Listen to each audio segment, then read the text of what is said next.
Eyes of the Wise, Volume 5.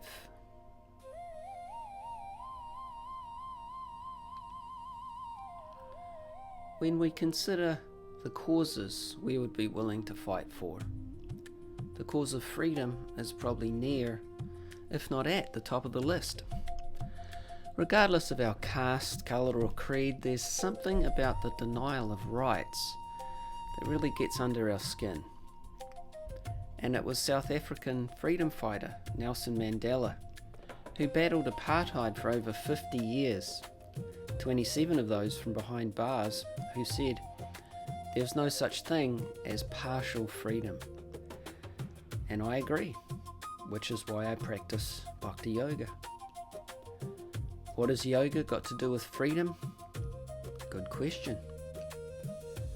To the sincere seeker, Mr. Mandela's statement is not simply the war cry of a people oppressed by racism during the 20th century in a small African country, but also begs the deeper question, what is complete freedom?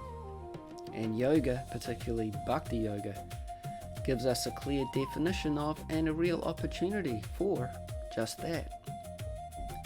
We may fight for and achieve free speech, freedom of movement, political, social, religious, sexual, economic, and consumer freedoms, or even all of these. But would that equate to the freedom we crave? Experienced yogis say no. Srila Prabhupada explains, the need of the spirit soul is that he wants to get out of the limited sphere of material bondage and fulfill his desire for complete freedom. He wants to get out of the covered walls of the greater universe. He wants to see the free light and the spirit. That complete freedom is achieved when he meets the complete spirit, the personality of Godhead. Srimad Bhagavatam 1-8, purport. Now, our vision of yoga is generally limited to a room full of people wearing tight clothes, facing a teacher who guides them through various physical postures. And so to understand the Bhakti definition of complete freedom Srila Prabhupada presents here, we need a complete understanding of yoga. Yoga means connection. When we are in a state of yoga, we are connected to life, meaning the life we all long for and deserve. One of freedom to live with perfect knowledge and pleasure. But when disconnected from that life, we are oppressed by time, which denies that right. The result? Anxiety.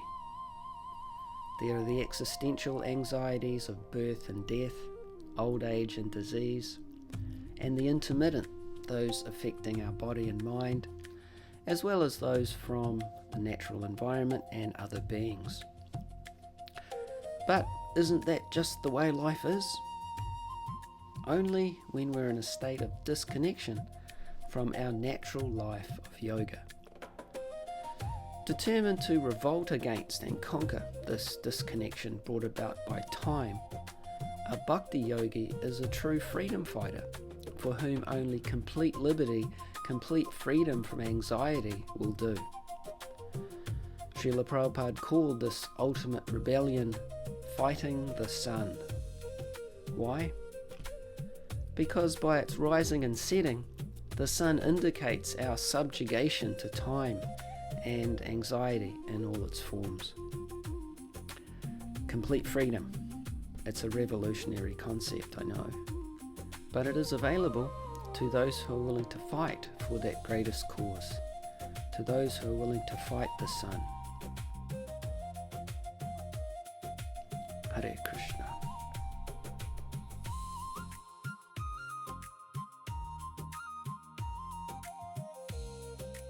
We begin with a picture taken near Glover Park, a small inner city park situated between Ghazni and Garrett Streets here in Wellington City. It provides a little relief from the noise and urban aesthetic of the central business district. I often walk through this little park on the way to Bhakti Lounge.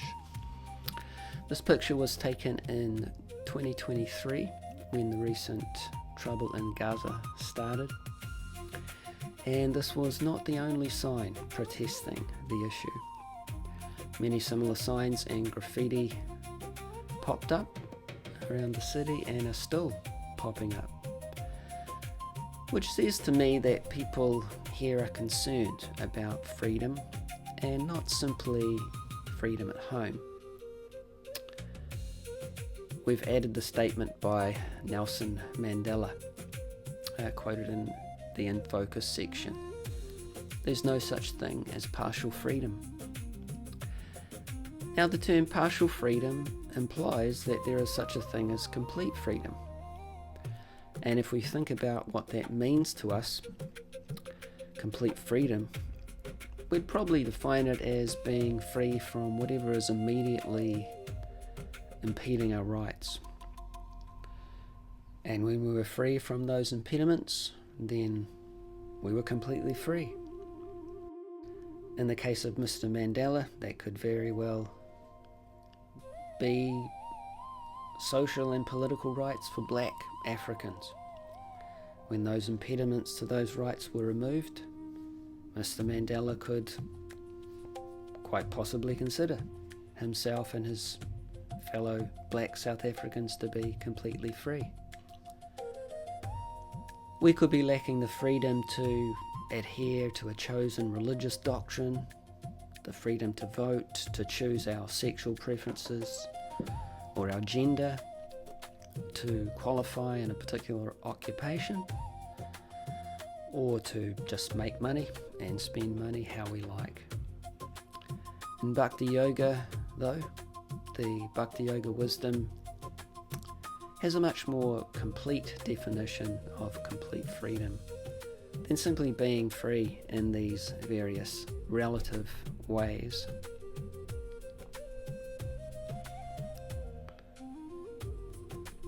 This picture was taken at the Wellington waterfront this year, earlier on this year, on a nice sunny Sunday morning, and this young man looking at his phone, holding his head, makes me wonder what happened the night before. And also to again consider through the lens of Bhakti wisdom the question that is implied here in Mr. Mandela's statement. He says there's no such thing as partial freedom, so that implies there is such a thing as complete freedom. So what is that? What is complete freedom? When we think of what's curtailing our freedom, what probably comes to mind are generally social and political causes. But Bhakti wisdom encourages us to ask, even if these causes are removed, I have full social, political freedom, etc. Am I completely free from anxiety?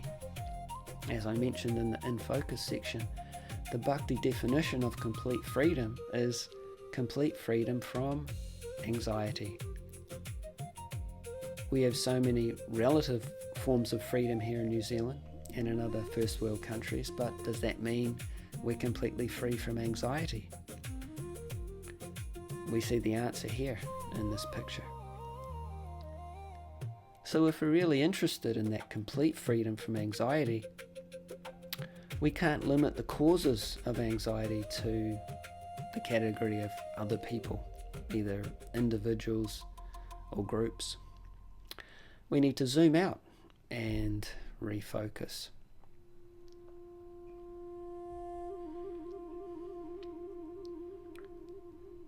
Here we are in Point Chev in Auckland at Focus Panel and Paint. This picture was taken in March of this year. I was recently up in Point Chev again, just in the last couple of weeks, and I saw that Focus Panel and Paint has now been totally demolished to make way for new development.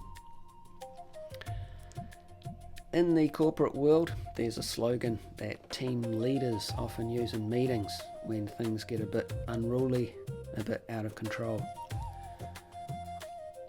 I'd like to refocus the team right now. And Krishna, as the ultimate team leader, does the same thing for us through his Bhakti wisdom. Through that knowledge, he refocuses us so that we can clearly see what are the real causes of our lack of complete freedom. Our education, normal education, doesn't equip us with the required focus to understand what's taking our freedom away. It simply educates us to be good consumers. And in that way, our vision is disempowered. We're told to just focus on the money. Purchasing power gives you freedom. And we're just bombarded with that kind of propaganda from a very, very young age. So it's just so hard to focus, to see through all that, to what the real fault is in material existence. As we see here in this quote from the Bhagavad Gita, the wise can focus on that fault. They see the real issue. But the rest of us, like in the scene here, this wall here at the front is just completely covered in graffiti. We can't make out a clear message. Similarly, in today's world, we're just constantly being bombarded, covered with so much propaganda about how the economy is the way to freedom, that we just can't focus on the real solution to the freedom problem, or even the real causes of our lack of freedom. So we need to refocus to see the actual cause or the actual fault that the wise see due to clear vision, and Krishna is helping us to do that here in the Bhagavad Gita.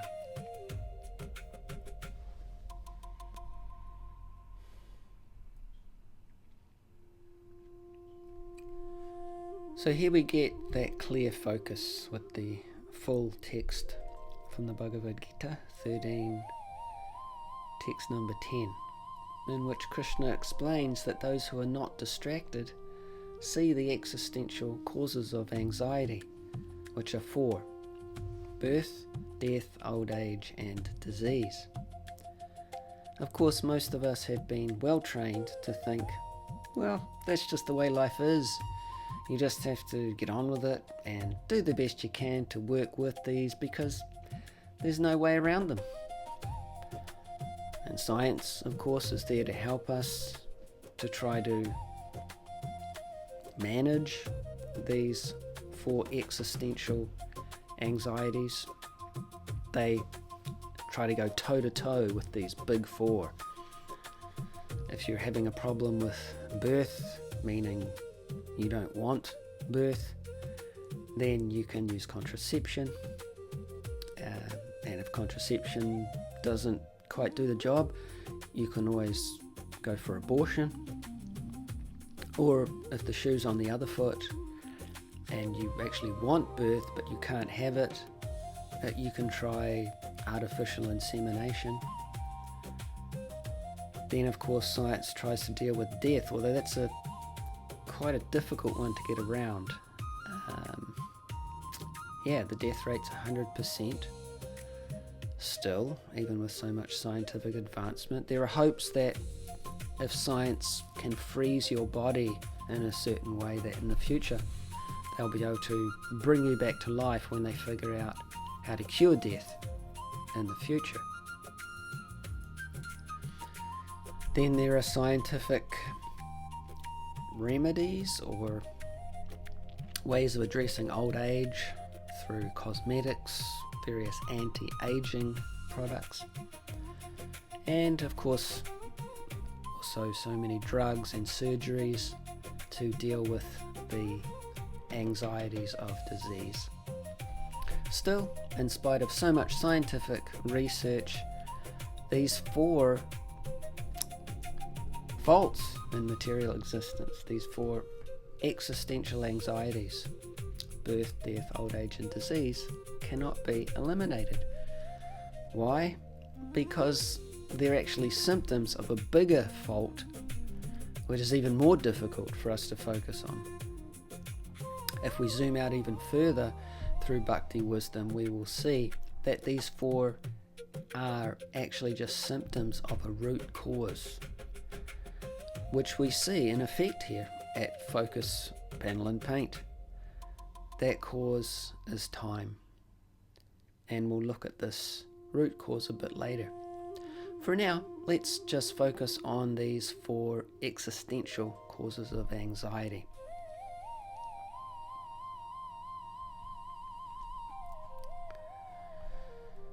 Here we are on Oriental Parade on the Wellington waterfront with this couple going for a walk and the lady looking very pregnant.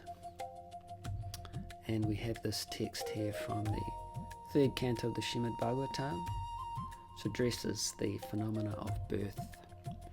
Under the supervision of the Supreme Lord and according to the result of his work, the living entity, the soul, is made to enter the womb of a woman through the particle of male semen to assume a particular type of body. Birth is considered a very joyous occasion, and from a deeper perspective, through the lens of Bhakti wisdom, it certainly is, specifically because of the opportunity afforded by the human body for self-realization. But aside from that opportunity, there is nothing uniquely human about birth, and it is an excruciating process both for the child and the mother. And of course there is the time in the womb, 9 months of extreme discomfort, especially for the baby. We could imagine being put into that situation now. I'm not sure how many of us, if we were given the option, would sign up for that. But the mother is, as we can see here, also put under great strain in so many ways, and sleepless nights, problems with eating, so many things. And that also puts extra strain on the other members of the family. We see the gentleman next to her here, presumably he's the father, also looking rather exhausted.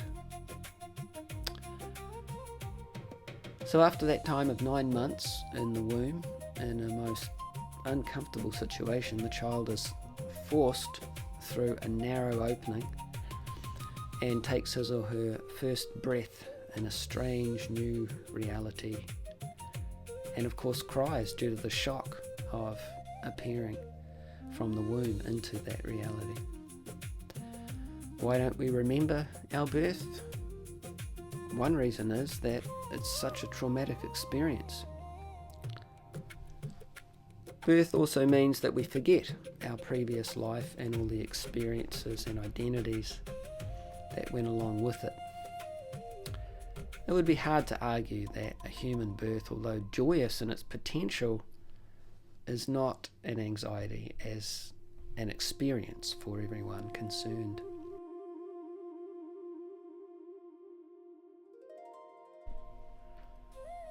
We're in Arrow Park for this picture, which illustrates a common conception of the existential anxiety of death. Most of us are hoping that, although we experience so many anxieties during our lifetime, at least at the time of death, we can rest in peace. Death means, as Krishna alludes to here in the 10th chapter of the Bhagavad Gita, where he says, "I am all-devouring death," that everything we've worked for, all our relationships, all our assets, achievements, whatever social prestige we may have gained during our life, actually all of our experiences are devoured by the experience of giving up our present body. It really is the experience above all others that levels the playing field. During life, we may be rich or poor, we may be famous or unknown, we may be healthy or sick, we may be an apparent success or a failure.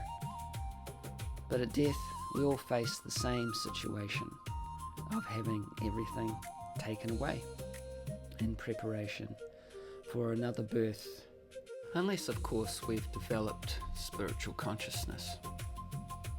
Here in Wellington City, there are approximately 920 to 1,000 deaths every year, and in New Zealand, records show that there are around 37,000 to 38,000 deaths annually, with someone dying on average every 14 minutes and 25 seconds.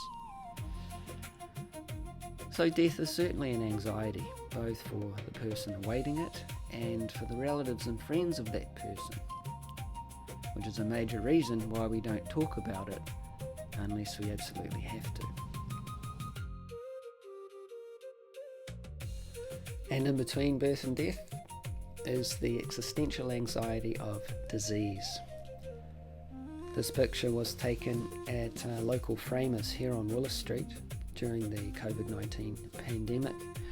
I think it's a lady who owns this shop, and she's written here, out of consideration for her customers, a note and stuck it to her front door. She says, "Hello, I'm sorry I've had to close the shop for a couple of days as I've just tested positive for COVID.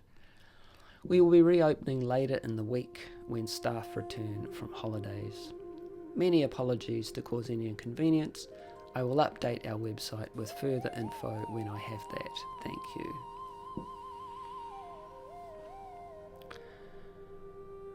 Yes, disease is at best inconvenient. Here we have a text from Srimad Bhagavatam 7:2-7:21. The Lord in his incarnation of Dhanvantari very quickly cures the diseases of the ever-diseased living entities simply by his fame personified. And only because of him do the demigods achieve long lives. It is he only who inaugurated the medical science or the knowledge of medicine in the universe.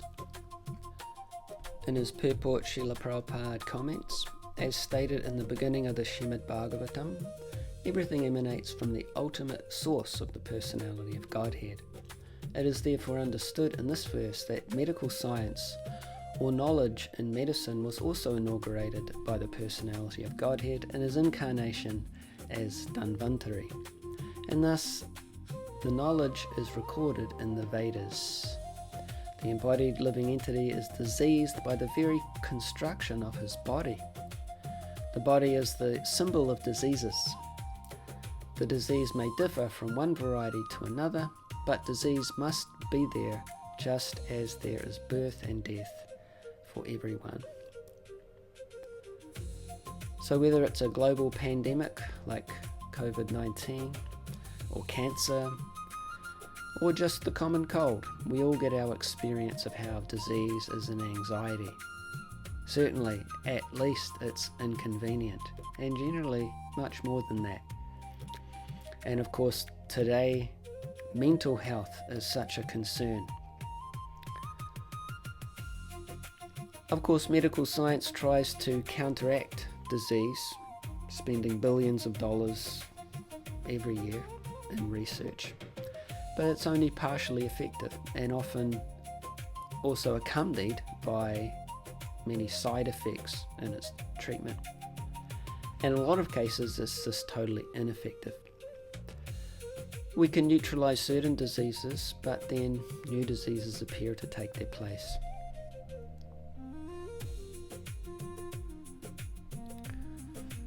And finally, the fourth of the four existential anxieties, old age.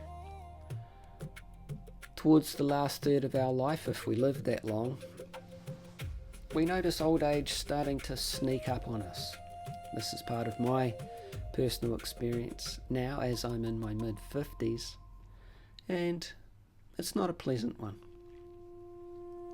We see this picture here. This was also taken on the Wellington waterfront. Instead of facing the waterfront, we're just facing the other way towards Oriental Parade. And we see this elderly gentleman struggling to even walk.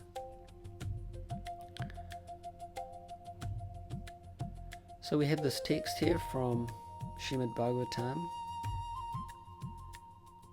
from the 4th canto, talking about this existential anxiety of old age.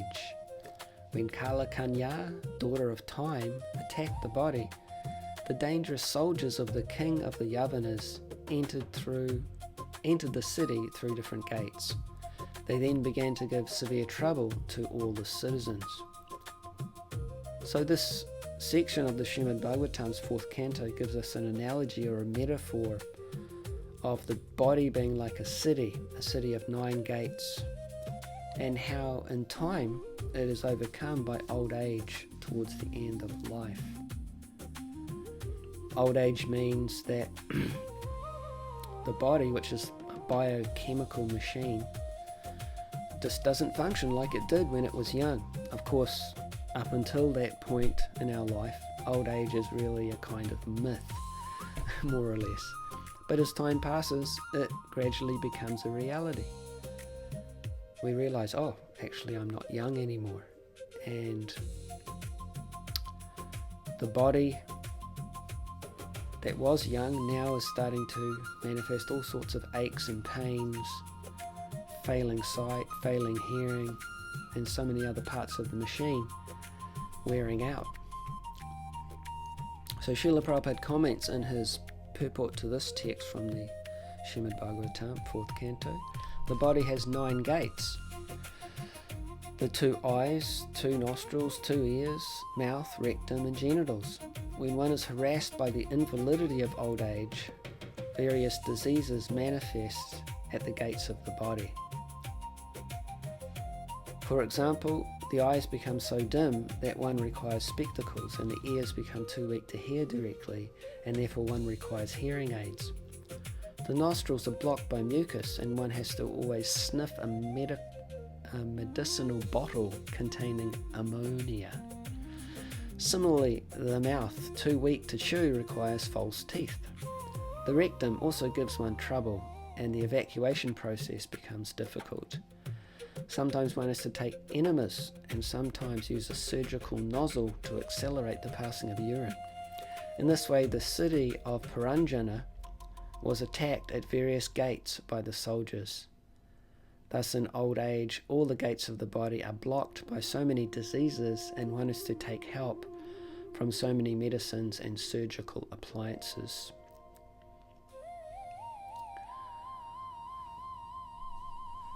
So Kala Kanya, the daughter of time, is old age. And the soldiers of the king of the Yavanas, they are various diseases which enter through these different gates of the body, eyes and ears, etc. And they give severe trouble to all the citizens. That means the bodily functions. So certainly, old age is an anxiety. Just ask any older person, if you're not, say, over 50 at this point, if they'd rather be old or young.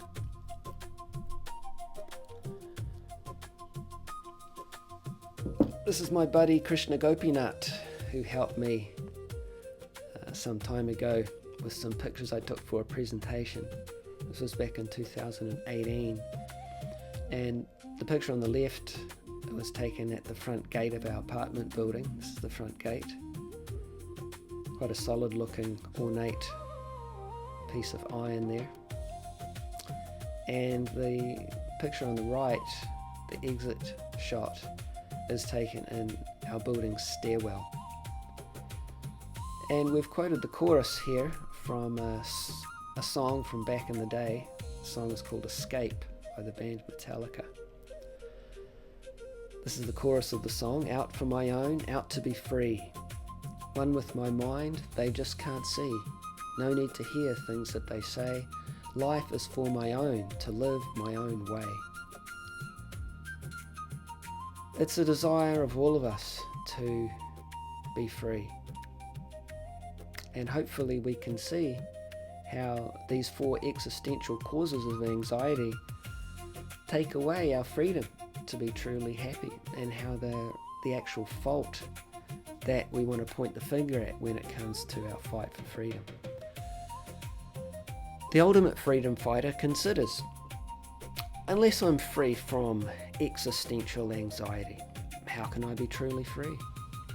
How can life really be my own to live my own way when I'm forced to experience these 4 anxieties?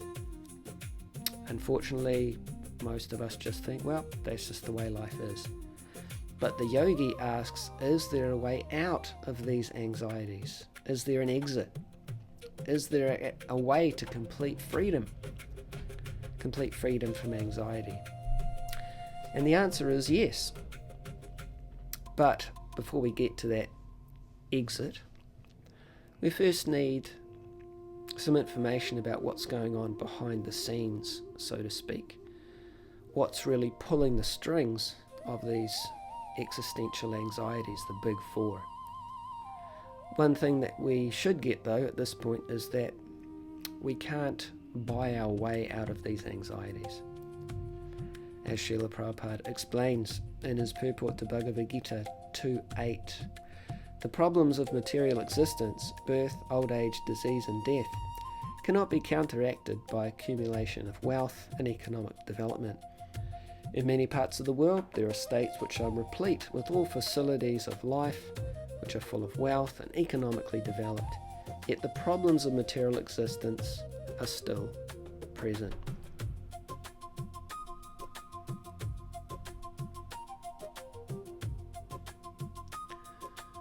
We are on Tory Street in this picture. We actually had the first version of Bhakti Lounge in Wellington, just down the road from where this picture was taken on Tory Street. This was back in the late 90s up until 2000, 2001. And this rusty type of aesthetic is quite common here in Wellington. You'll often see letterboxes or signs with this kind of rusty appearance. And I think this picture gives a good illustration of what's behind existential anxiety. As Krishna says here in the 11th chapter of the Bhagavad Gita, time I am the great destroyer. What's behind the 4 faults, the 4 existential anxieties, is only seen by its effect. Just as rust imperceptibly destroys bare iron, which is open to the elements like this wall, time imperceptibly eats away at our freedom through birth, death, old age and disease. When the spirit soul, the Atma, that's us, is in contact with material nature, when it is in contact with the material body. We may see rust on a wall like this, or an old car bonnet, or an old letterbox or something, but we don't see how the rust is destroying the metal. And similarly, unless we see through the eyes of knowledge, the eyes of the wise, we don't see how time is destroying our freedom through its effect of existential anxiety. Krishna calls that vision Jnana Chakshushaha in the Bhagavad Gita. He says, Pashanti Jnana Chakshushaha. You should see through the eyes of knowledge. And so, what should we see? Through those eyes, we should see that it's time that causes the body to go through birth, death, old age and disease. And time is one of Krishna's own energies. Therefore he says here, I am time, the great destroyer.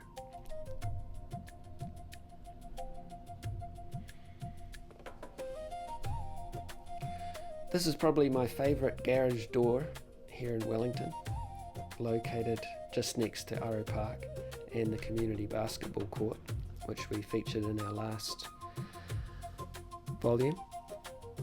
It's regularly updated, this garage door, with fresh artwork, often promoting some political or social cause for freedom or justice or equality. And this picture was taken in April of 2020 during lockdown here in New Zealand, which lasted for 49 days apparently. And of course no one liked lockdown because our freedom was curtailed.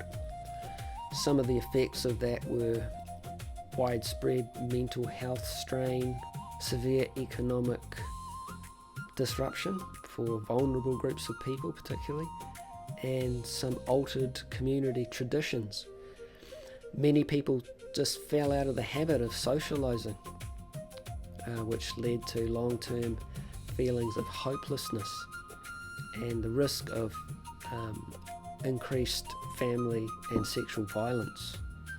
So this all placed an immense burden on social services during this time.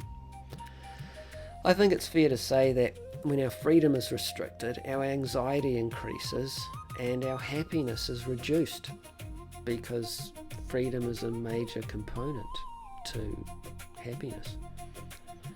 This is one reason why those who are convicted of certain crimes are locked down in prison, because when our freedom is limited, so is our happiness, and in that situation we can be led to think more deeply about ourselves, about our actions, about which way we want our life to head, and this can be a catalyst to reform.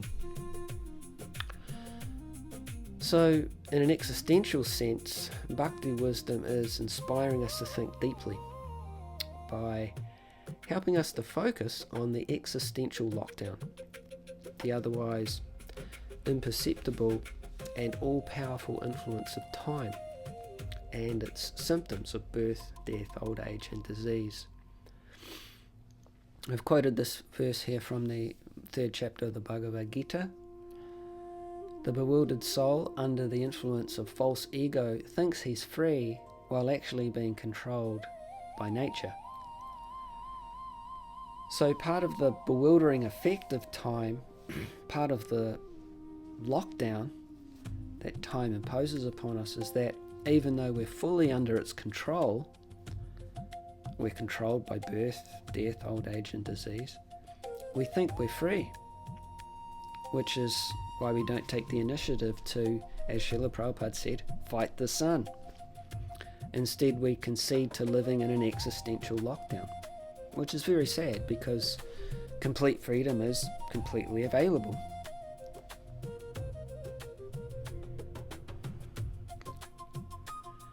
And this is my second favourite garage door. This one is on Willis Street, just a hop, skip and a jump from my flat at the church across the street, with the 11th commandment on it. Thou shalt not park. Who likes following rules? No one. And that's particularly true if they're in relation to a spiritual focus, a spiritual effort.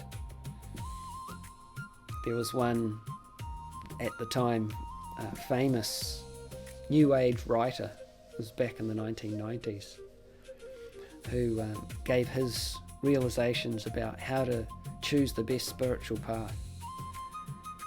He said, how do you know the best spiritual path? It's the one with the least rules. Why is that? Because rules are like weights, and the more rules there are in your spiritual path, the more you're weighed down, and therefore you are prevented from naturally floating up to the spiritual platform.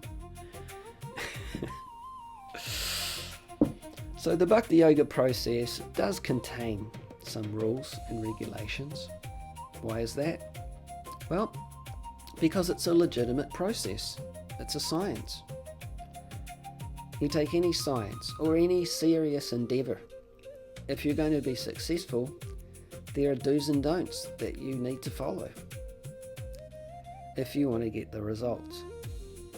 If you want to be successful at university, in a career, at a sport, even just driving on the public road, we can't just do whatever we feel like and not do whatever we don't feel like and expect to get desirable results.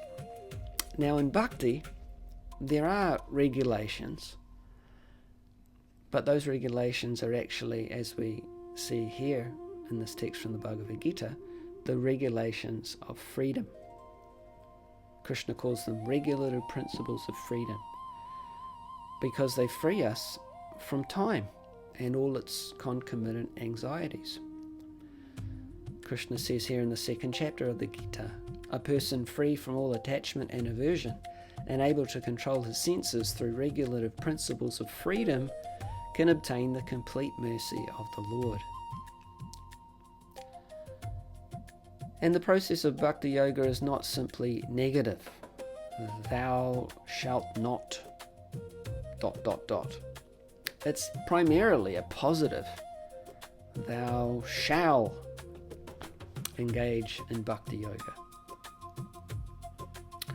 So the garage doorway to complete freedom begins by following the Bhakti process, the regulative principles of freedom.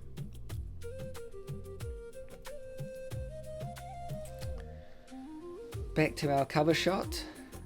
This was also taken in Point Chev in Auckland in March of this year. This is a beautiful view of the sunset from the lounge window of my late mother-in-law's apartment. And this scene, when I first saw the picture, it reminded me of a famous text from the Srimad Bhagavatam, which gave me the idea for the theme of this volume of Eyes of the Wise. This is Srimad Bhagavatam, Canto 2, Chapter 3, Text 17. Both by rising and by setting, the sun decreases the duration of life of everyone, except one who utilizes the time by discussing topics of the all-good personality of Godhead. In his purport, Srila Prabhupada says, this verse indirectly confirms the greater importance of utilizing the human form of life to realize our lost relationship with the Supreme Lord by acceleration of devotional service. Time and tide wait for no man, so the time indicated by the sunrise and sunset will be uselessly wasted if such time is not properly utilized for realizing identification of spiritual values. Even a fraction of the duration of life wasted cannot be compensated by any amount of gold. Human life is simply awarded to a living entity, Jiva, so that he can realize his spiritual identity and his permanent source of happiness. A living being, especially the human being, is seeking happiness because happiness is the natural situation of the living entity. But he is vainly seeking happiness in the material atmosphere. A living being is constitutionally a spiritual spark of the complete whole, and his happiness can be perfectly perceived in spiritual activities. The Lord is the complete spirit whole, and his name, form, quality, pastimes, entourage, and personality are all identical with him. Once a person comes into contact with any one of the above-mentioned energies of the Lord through the proper channel of devotional service, the door to perfection is immediately opened, and thus the sun fails to rob the pure devotee of his duration of life, inasmuch as he is constantly busy in the devotional service of the Lord, purifying his existence. Death is a symptom of the material infection of the eternal living being. Only due to material infection is the eternal living entity subjected to the law of birth, death, old age, and disease.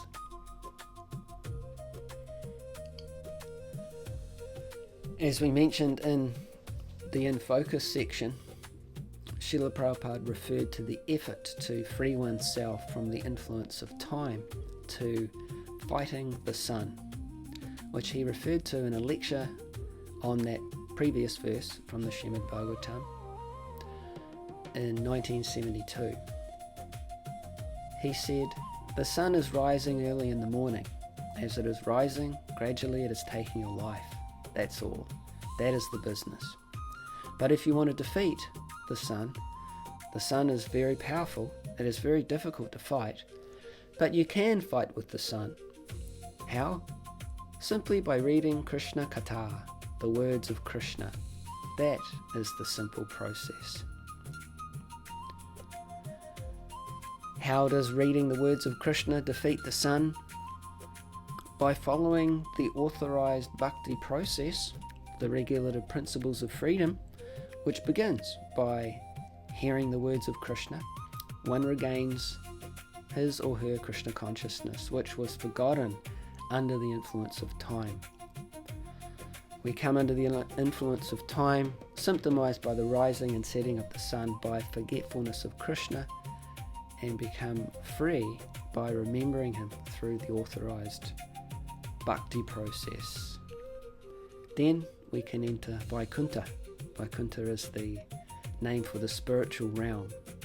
Vaikuntha means the place where there is no anxiety. Hare Krishna. Srila Prabhupada Ki Jai.